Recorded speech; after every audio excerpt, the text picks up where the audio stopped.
Venerable Thotagamuwe Sri Rahula was born in 1408 at Dimatana, an attractive and fascinating village close to Thotagamuwe in the Kigali district. He was named in lay life as Jayabakimayu. As a result of his mother Kiro Elkimari, the elder sister of Queen of Barakramabahu, who passed away in the first year of his birth, and his father Wikramabahu being ordained after a lapse of 2 years of his birth.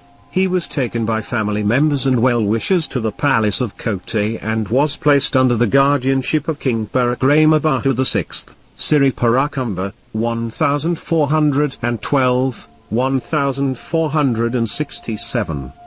Having been educated under both his grandfather Uthriumulathra and his uncle Wilgamulathra, he was ordained according to the Buddhist traditional rituals and was known as Vakasararilathra, 1425.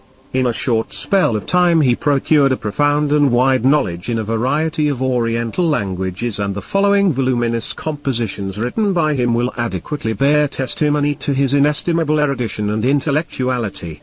Buddhagaj Jaya 1430, Virthamala Sandisaya 1435, Bharavi Sandisaya 1445, Salihini Sandisaya 1447, Koyaskaraya 1449, Panchikapradpaya 1457, Buddhapasadiniya 1480, Sarkaskada and Moyalu Sandisaya.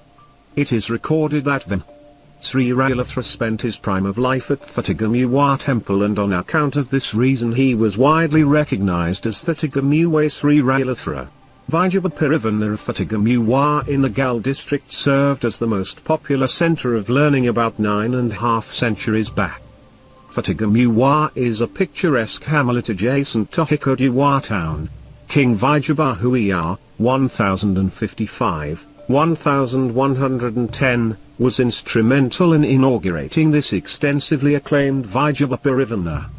It is the presumption of our historians and archaeologists that this edifice would have been a 5-storied building and a dominant institution of education equivalent to a university where diverse subjects were in the curriculum, including the Tamil language. It is assumed that this monastery was later renovated and refurbished as a 2-storied structure by King Barakramabahu of 1326. Thotagamuwe Sri Rahula succeeded as the chief prelate of the most reputed and renowned Thotagamuwe Vijayapirivana, followed by Uthriumulathra and Galathurumula there. He was a multilinguist, Shadbasha Parameswara, and a lettered Oriental scholar par excellence, and was competent in reciting the Tripitaka, the 3 divisions of the Buddhist scriptures, by rote. Sri Rahula was also a distinguished author, veteran astrologer and a proficient Vedic physician whose reputation pervaded beyond our shores. Relating to the latter part of his life there are 2 legendary versions.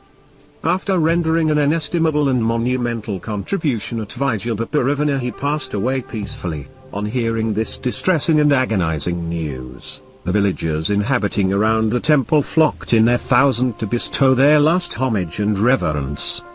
Fearing a possible transference of this mysterious holy body, supposed to have growing hair and nails, by the Portuguese, 1505 to 1658, to some other locality, the villagers had concealed the mortal remains at Ambana Endrugiri cave close to El Pitia in the Gal district for safety and security. The second rendition is that he had departed Vijayapirivana and had resided at a Pagoda temple at Monaragala and Dikwela for a brief period, and finally settled down at Ambana Endrugiri cave surrounded by a mammoth woodland at that period, 1476. It is in the folktale and legend that he was also an exorcist who had decreed demons to execute manual labor work to intensify the protection and security of Ambana cave and the vicinity. In consideration of those facts, it can be assumed that his demise would have taken place during 1491. After a considerable length of time, on receipt of information about this mysterious and miraculous cadaver, a Portuguese team had approached in search of this grotto, and after 3 unsuccessful attempts, had taken control over the body and had prepared preliminary arrangements to dispatch the holy body to Goa in India. Saint Francis Xavier, who had arrived from Portugal to propagate missionary activities here, had participated as the leader of the expedition to shift the body to Goa. While on the journey he had suffered an attack of dysentery and had passed away. It is supposed that the participants of the expedition cremated him here and had interpreted that the body they were carrying was of St. Francis Xavier. Finally, this sacred body had been carried over to Goa and reposed at the Basilica of Bon Jesus. It is presumed that the venerable monk had consumed some medicament which was prepared by himself, Sidularasia or Sidalokarazaya, before he breathed his last, and as a result it is surmised that his body would remain approximately till the year 4230. This fact is embodied in the final stanza engraved by him on a sheet of copper before his demise, which is depicted below. Christians too are in possession of similar legendary and historical factors to prove and establish that this cadaver is of St. Francis Xavier.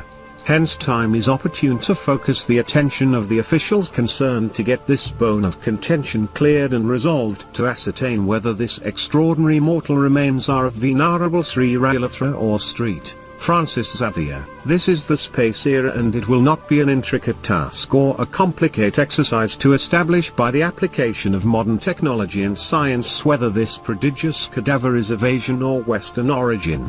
The conspicuous and significant services rendered by Sri Rahula, especially in the poetical field, cannot be characterized in abridged form, as it is a Herculean task.